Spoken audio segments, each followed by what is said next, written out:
Good morning, Warwick. I am, and anybody else who happens to be watching this, I am just responding to Warwick's post, on the Telegram feed here regarding the pound Aussie.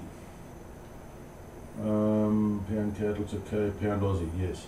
Read an interesting write-up from Pepperstone's Chris Weston. I read that this morning and I agree with his sentiments.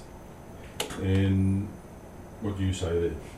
It's worth watching for two reasons. One, because of the reasons he said, but also because Chris said it, because I find Chris's to be pretty sharp. Okay, one thing I really dislike in the Forex world that we inhabit is that, as traders, is finding Muppets on YouTube, which I'm about to fall squarely into this category. Muppets on random YouTube channels like this one you're looking at, who continuously tell us how well the system works when they look to the left of the chart. I just got over it pretty early on, where everybody was looking to the left and telling me how well their system worked.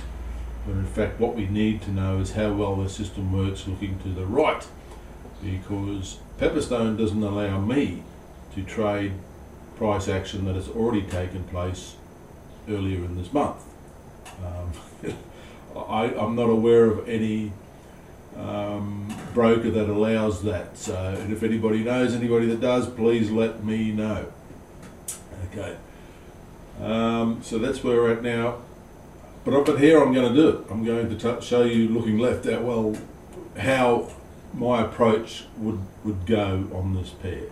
So I apologise in advance for being yet another Muppet telling you how well it works looking left. But anyway, bear with me. Okay, my chart's quite messy. This is my chart. I'm not doing it, to having a nice, clean, spotless chart. My charts are my doodles. So as I doodle on my chart, I leave a lot of it there as I look back, and I can, I don't know, for my own purposes. I don't need to explain, I don't believe. Let's get rid of some of these. And so what I'm going to say is this with regards to the pound Aussie. We are now making this decision, or you are now. I've had this concept previously, but as usual, I'm sure you have this problem. You do the analysis and later on you forget about it, and then you move on to another pair. And Chris's article this morning just reinforced that concept to me, and all thanks to Chris. Thank you, Chris. So what I'm going to say is this: we're a bull on this pair now. I mean, we're a bull up here. I mean, seriously, just a little bit late in the thing, are we? After all this action. But anyway, if Chris is correct in his analysis, then we've still got plenty of time. Okay, just say for example, if we were a bull bit earlier on. I know, looking left. Here we go. Okay, this is a daily chart. These are monthly pivots. If I was a bull on this, you can see these green ones here. They were my weekly bullish entries. As you can see, some of them would have been good, some of them not so good. Some of them worked and they failed, but it would have been a break even and a lot of the stuff. I'm just going to talk monthlies at the moment. If you're a bull on this pair, this is where you would look to buy this pair for the month. That would be my monthly buy zone. That zone there. My take profit zone would be up here. That would be my take profit zone for that month. All right. Get rid of that one. So, read that as you will. The next month, so what's that? We're in November, October, September. So it was September. October.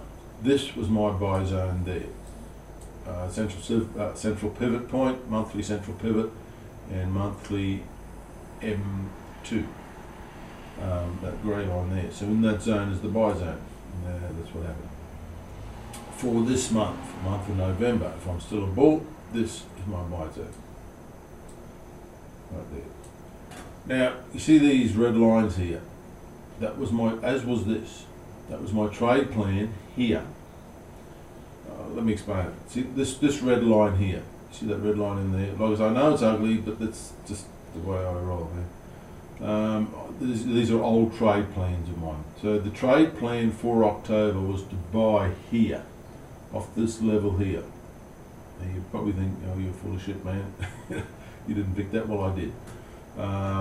And because it's off the central pivot, that trade plan was off the central pivot, my target would have been the R2, which is right there, which is why this trade plan went up to that zone. Okay, it's a little bit short because when I draw these, it's in this month. So when I drew this trade plan, I was in this month, right? So the price action had not completed when, so I was in September when I drew October's trade plan, right? So and that's why this should be there, but I didn't put it there. It goes perfectly, but because at the time when I drew it, that's where I was down there, because this price action was still occurring, so these pivots were still being painted. They're dynamic, they get painted as we go along. So that was October's trade plan. I drew this trade plan in October. See this one here, down to there, up to there, and now once again, these pivots were different when I drew this.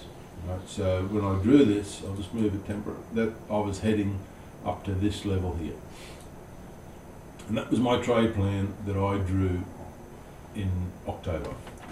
And there it is. I've changed it now, I can't remember where the hell it was supposed to be, where it was before, I don't know, that'll do. And like I say, these have changed because it was still, price action was still happening when I drew that.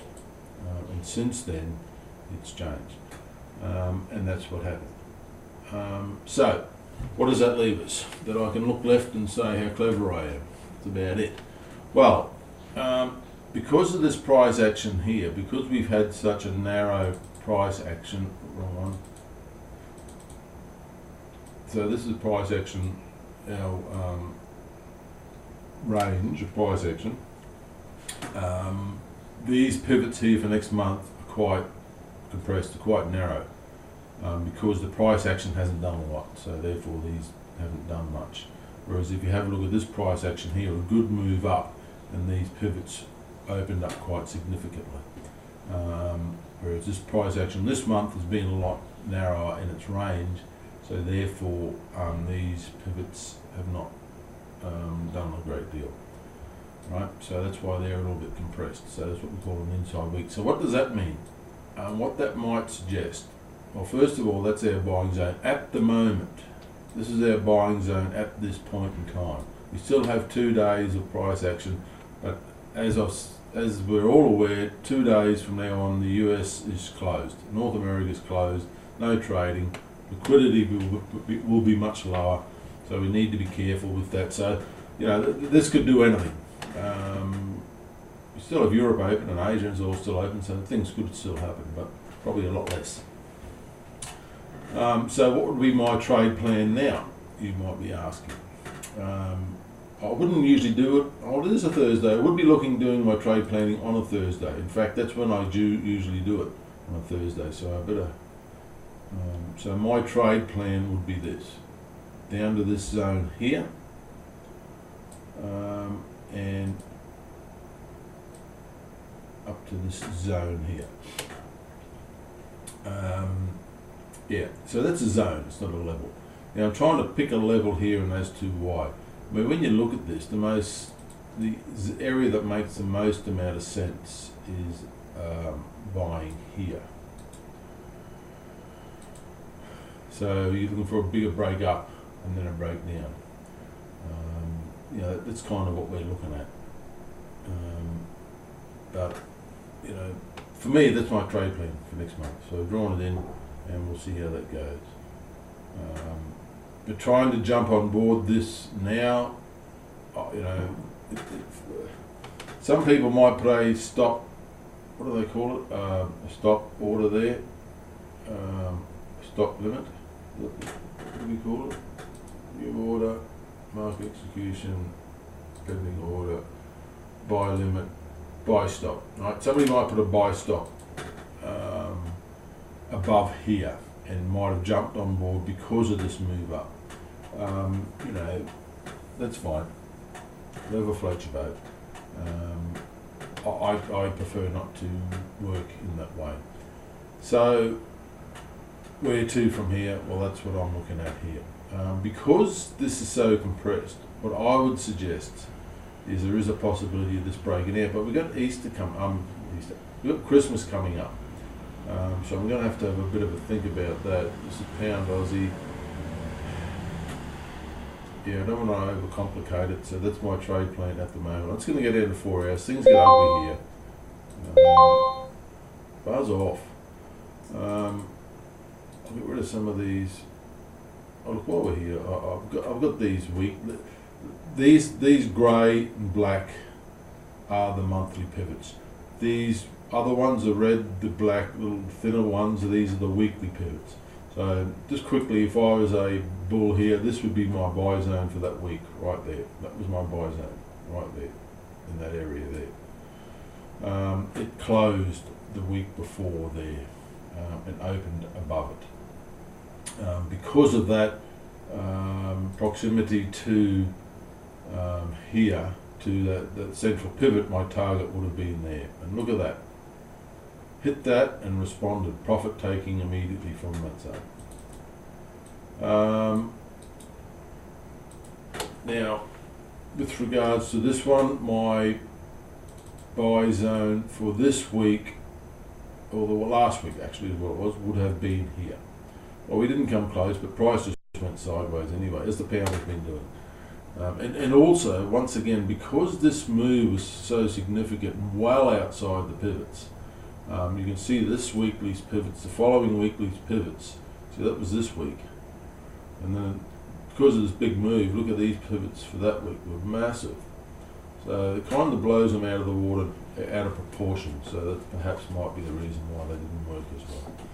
Okay, here's something interesting, which I've just now noticed.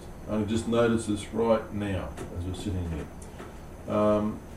Buy zone for this week, past, is right there. Alright, that's my buy zone for this week. It went down a little bit, yeah, whatevs. I mean, seriously, got to give me that. Now, a question you might ask if you buy in this area. In fact, this pivot here is the most ideal bullish buy zone, buy pivot.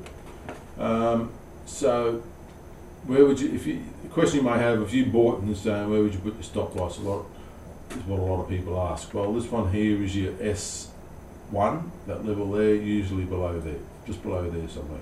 But you also take in consideration other lows, previous lows. So, if I get that, let me get rid of this one and put in this one.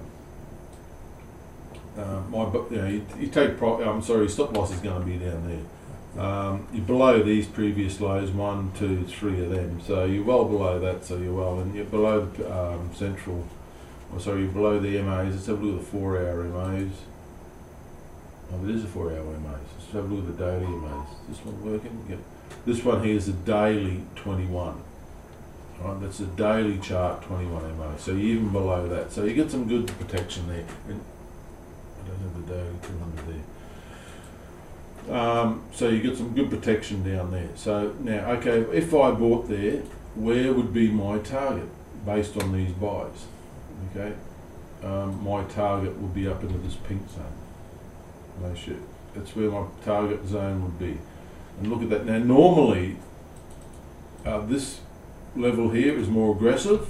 This one is more conservative. Now, I would have taken, had I been on this trade, I would have taken profit there. Why? Because of this level here. Let's grab this one. I would have been, because of that level there, I would have taken profit there.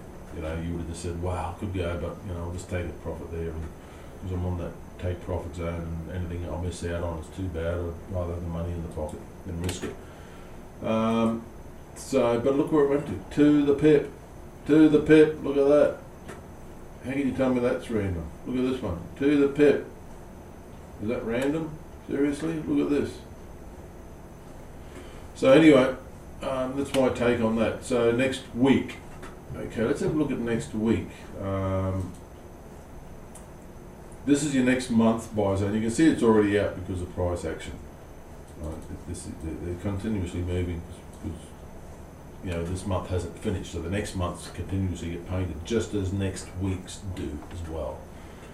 So I'll leave that one there, and I'll grab this one. Come on. Is that it? Yeah, there it is. Where are next week's at the moment, considering we still have price action to go? There's next week's buy zone. Now that doesn't quite gel, does it, with next month's? Well, what does gel with next month? Well, okay. You see this level here, this grey line there? Let me go out. So that grey line is that line right there. Yeah, anybody know how to turn that off? That grey line is that grey line right there. And that grey line, just as this grey, the M2 is the bullish buy pivot, and this is the bullish buy zone. This is your bearish sell pivot, and this is your bearish sell zone. All that there.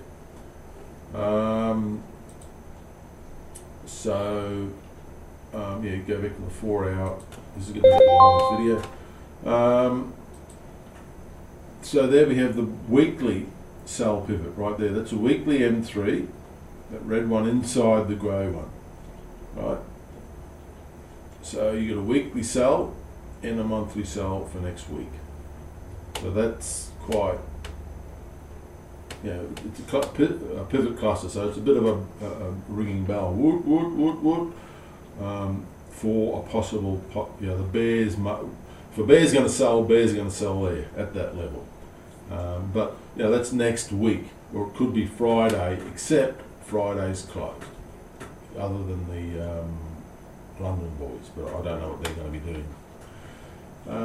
So what's another possibility? So at the moment we've got that as a sell pivot, and this is a sell zone for the bears. So this is where the bears will, and that's where we're likely to be in this area towards the end of the week, and tomorrow, Saturday morning, or next week in this zone here. Now, what if we got a bearish action next week? Right, yet another line. I know. Well, let me not use that one. Let me use this one. So just say that that's where we ended up, somewhere in this area or in that zone. Where's the take profit zone for that? Well, lo and behold, that's it right there. See that? It's hard to see, I know. Let me get rid of that green.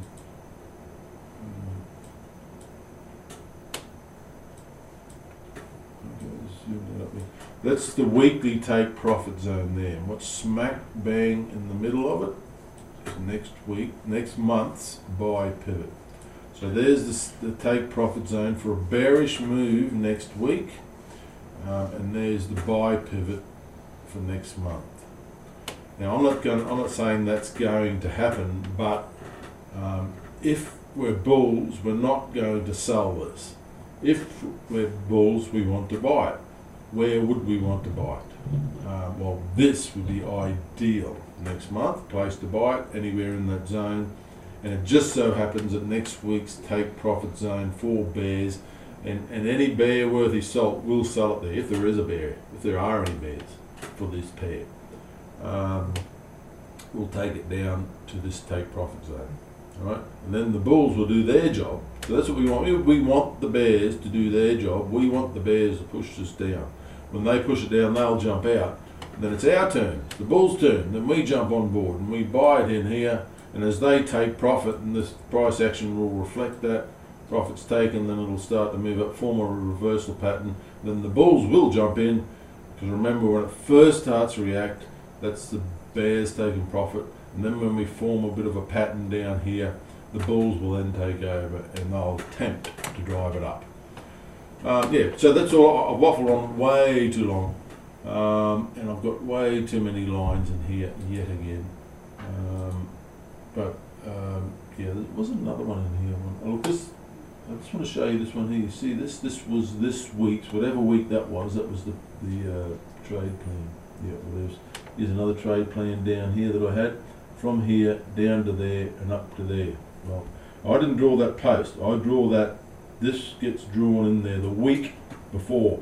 And this green zone here for the buy would have been just like I drew that one in. No different, just like I drew these other ones in. And this one here was for that week. Exactly what, that buy, there was the buy zone. Just as I'm drawing these in ahead of time, these were drawn in ahead of time.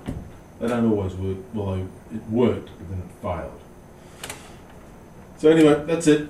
Better get this posted, and hope I didn't bore you too much. Over and out, and good luck.